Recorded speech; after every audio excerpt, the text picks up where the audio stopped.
Let's take a look at the top headlines this hour.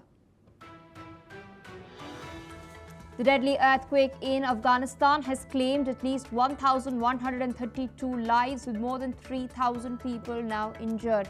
While rescue efforts continue, over 8,000 homes remain destroyed in the disaster-hit region.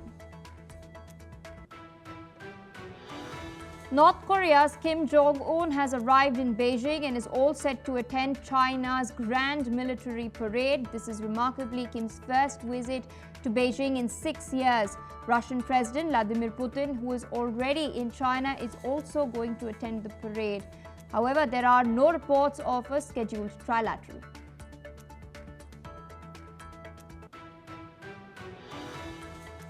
Russian President Putin and Chinese President Xi Jinping have held bilateral talks in Beijing earlier today. The two leaders have reaffirmed their strategic ties. Putin has stated that close communication reflects the strategic nature of Russia-China relations, especially amidst the ongoing global conflict. That is not all. There's been a significant deal as far as energy cooperation and enhancing this is concerned.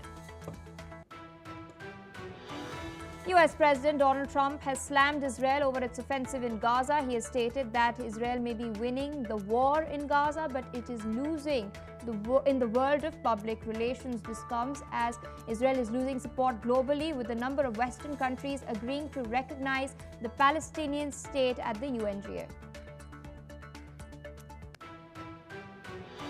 Ukrainian drones have struck Russia's Rostov-on-Don region. Russia's defense ministry has stated that 3 people have been injured, while more than 300 residents have been evacuated. The strikes reportedly targeted residential buildings and apartments.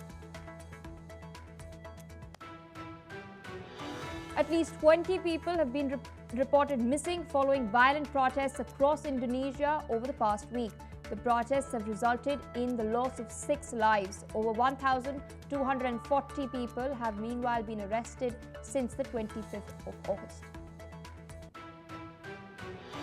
India's Trade and Commerce Minister Piyush Goyal has stated that the country is in talks with the United States for a bilateral trade agreement. This comes as Washington doubles down on its decision to slap 50% tariffs on goods from India as a punitive measure for New Delhi's continued import of Russian oil.